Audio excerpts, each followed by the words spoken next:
اور تجھے نفع پہنچانا چاہیں، نفع نہیں پہنچا سکتے جب تک کہ اللہ نے تیری تقدیر میں نفع نہیں لکھا ہے۔ نفع نہیں لکھا تو نفع کوئی بھی نہیں پہنچا سکتا۔ آج ماں باپ اپنے بچوں کو کیا کیا بنانا چاہتے ہیں لیکن بنا نہیں سکتے، اس لیے کہ ماں باپ کا کردار برا ہے، ماں باپ بد اخلاق ہے، ماں باپ بے دین ہے، بد عقیدہ ہے۔ ان کو اللہ کی نافرمانی کرتے ہوئے نیک بچے چاہیے، اچھی اولاد چاہیے، اچھی پوزیشن چاہیے۔ ارے تمہاری نافرمانیوں کی، تمہارے گناہوں کی بد اخلاقیاں تمہارے بچوں پر اثر انداز کرتی ہیں۔ اس لیے اپنے دین کو، ایمان کو درست کرو اور اپنے رب کی نافرمانیاں کرنا چھوڑو، اللہ سے دعائیں کرو۔ ہم نے دیکھا ہے وہ لوگ جو اللہ کا رزق حلال کھاتے ہیں، اپنے بچوں کو رزق حلال کھلاتے ہیں اور اپنے دین پر پابند ہے، ان کے بچے اللہ نے اسٹارز بنایا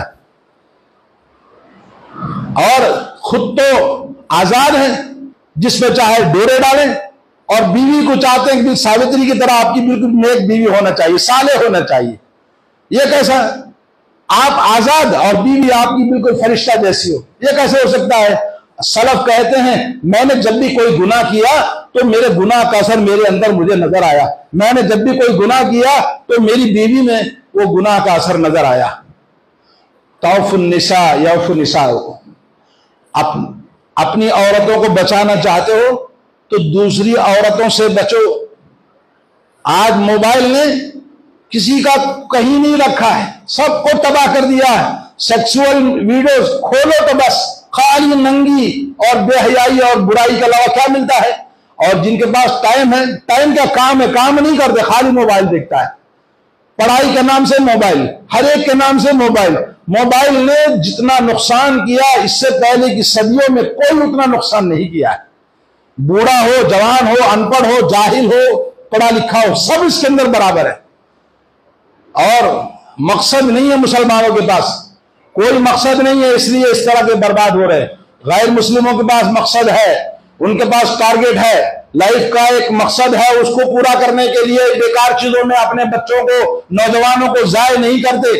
جتنا مسلمانوں کی نسل، جنریشن تباہ ہو رہا ہے، غیر مسلموں کا نہیں۔ میرے بھائیوں، اس لیے کہ ہم بے مقصد جیتے ہیں، نہ دنیا کا مقصد ہے نہ آخرت کا مقصد ہے۔ تو آج ہمیں ضرورت ہے عقل، سمجھ۔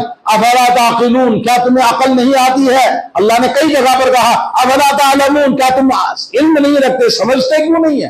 تو اللہ رب العالمین ہمیں عقل عطا فرمائے۔